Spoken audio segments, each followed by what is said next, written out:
नमस्कार। पॉलिटिक्स में आप सबों का स्वागत है।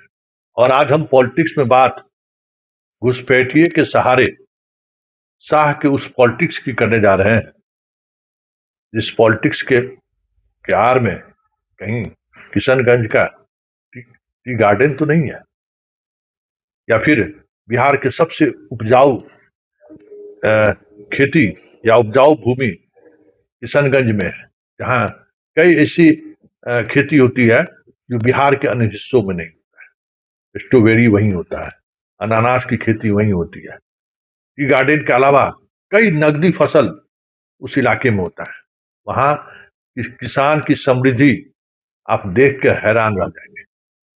जमीन तो भाई हिंदुओं का है, खेत खलिहान में मुसलमान खेती करते हैं ना। तो क्या ये माना जाए कि शाह की सियासत घुसपैठियों के सहारे किशनगंज के सबसे उपजाऊ भूमि पर नजर तो नहीं है? क्योंकि 11 वर्षों से बिहार और केंद्र में बीजेपी की सरकार है। घुसपैठियों को लेकर बड़े बड़े दावे किए गए और किए जाते भी रहे। चुनाव आयोग ने एसआईआर के माध्यम से ग्राउंड जीरो तक कोशिश उन्होंने की, फिर भी एक भी घुसपैठियों को वो खोज नहीं पाए। आखिर किस घुसपैठियों को बाहर निकालने की बात कर रहे हैं साहब? और अगर वो घुसपैठिया है तो जिम्मेवार कौन है? 11 वर्षों से केंद्र की सरकार बीजेपी की है, केंद्र की सरकार मोदी की है, और उस बॉर्डर पे भारत सरकार की फौज, बॉर्डर सिक्योरिटी फोर्स वहां मौजूद है। पूरी कंपनी वहां तैनात थी। तो फिर अगर एक भी घुसपैठिया इस तरफ आ रहा है तो किसकी जिम्मेवारी है उसको रोकना? बड़ा सवाल है ना कि भाई आप कह रहे हैं, जरा सुन लीजिए, जो कह रहे हैं जरा सुन लीजिए, तब फिर हम उस पर चर्चा करते हैं कि शाह ने कुछ कहा है और कुछ बातें तेजस्वी ने भी कहा है। हालांकि ओवैसी की अभी तक कोई रिएक्शन ओवैसी का नहीं आया। अब समझ जाइए कि आखिर सीमांचल को लेकर क्या चीजें चल रही हैं। सीमांचल का मतलब सिर्फ किशनगंज नहीं है, सीमांचल का मतलब पूर्णिया भी है, सीमांचल का मतलब अररिया भी है, कटिहार भी है। तो क्या हमारा जो सबसे बड़ा कह सकते हैं कि जूट का फैक्ट्री, जूट मतलब जितने नकदी तरीके की खेती होती है सबका वो इलाका है। कहीं इशारे में उस इलाके पर अडानी और अंबानी के लिए कुछ स्कोप तो नहीं देखा जा रहा है। चलिए पहले जरा सुन लीजिए शाह और तेजस्वी ने क्या कहा। कि हमने चुनाव में बिहार की जनता को वादा किया था कि हम बिहार को घुसपैठियों से मुक्त करेंगे।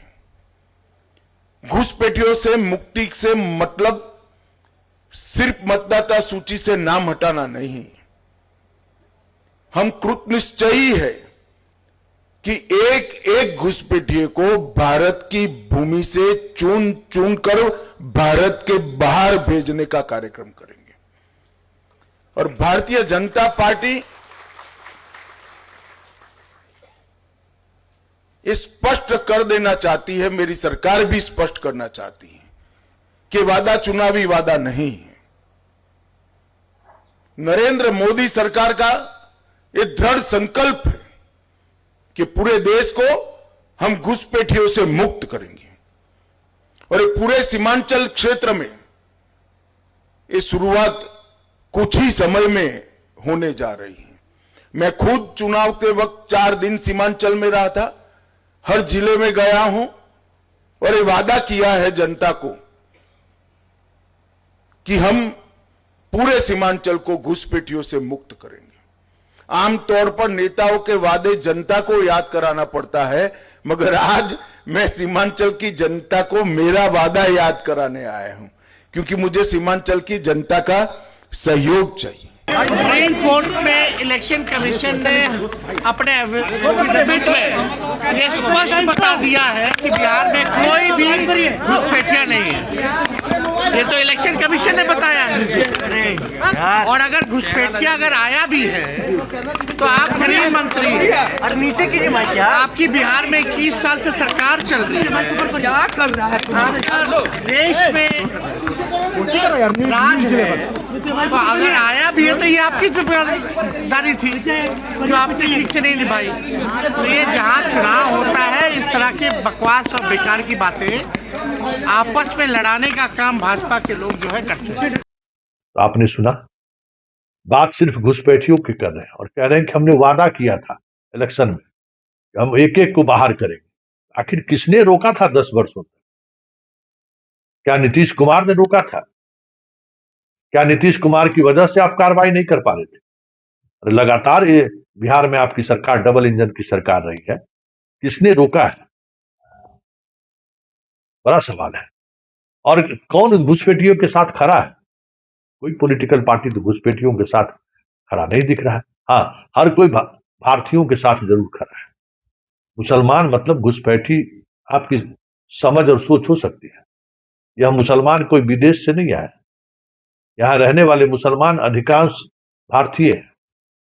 हालांकि किशनगंज में जाएंगे तो कई आपको अफगानिस्तान के मुसलमान भी मिल जाएंगे, कई आपको टर्की के मुसलमान भी मिल जाएंगे, अलग अलग मुस्लिम कंट्री के रेस के मुसलमान वहां मिल जाएंगे।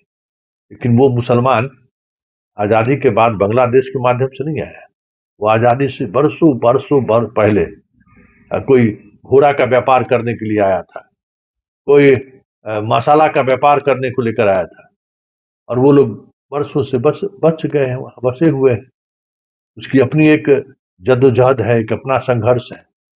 जिस राष्ट्रभूमि को वो छोड़कर आज जिस राष्ट्रभूमि में अपना सब कुछ निछावर कर दिया, आज वो राष्ट्र उनसे अपने होने और नहीं होने का सवाल पूछ रहा है।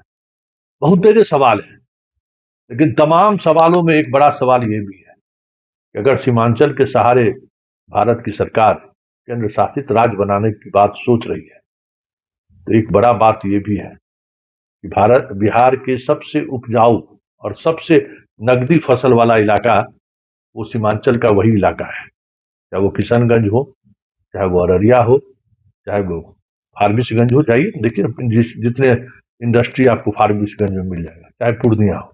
यही तो हार्ट है बिहार का, जो एक अलग बिहार दिखता है। तो कह सकते हैं शाह का इशारा भले ही घुसपैठी हो, बात घुसपैठी की वो जरूर कर रहे हैं, लेकिन वो उस रीजन से बिहार के लोगों का एक अलग रिश्ता भी है, और वो रिश्ता तोड़ने की साजिश तो नहीं है केंद्र शासित राज्य के सहारे, वजह जो भी हो।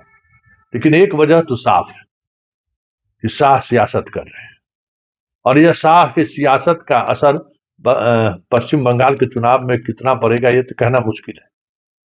लेकिन इस सियासत शाह के लिए आने वाले समय में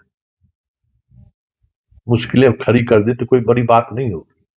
अब किशनगंज से लगातार कांग्रेस चुनाव जीत रहा है, तो आप उसको कंस्टिट्यूंसी से ही बाहर कर दीजिए, ये आपकी मंशा हो सकती है। अररिया तो आप ही जीत रहे हैं, पूर्णिया भी जीतते आ रहे थे, कटिहार इस बार जीत गए, पहले आप ही जीतते आ रहे थे। मतलब जहां अगर बीजेपी चुनाव जीत नहीं रही है, वहां का पूरा डेमोग्राफी भी बदल देना है, कहीं ये तो साजिश नहीं है।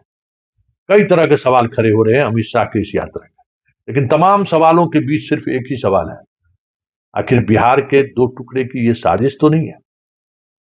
क्या शाह और मोदी देश राज्य के बिहार के उस इलाकों का टुकड़ा करके कुछ और तैयारी तो नहीं कर रहे हैं? क्योंकि टी गार्डन भी वही है।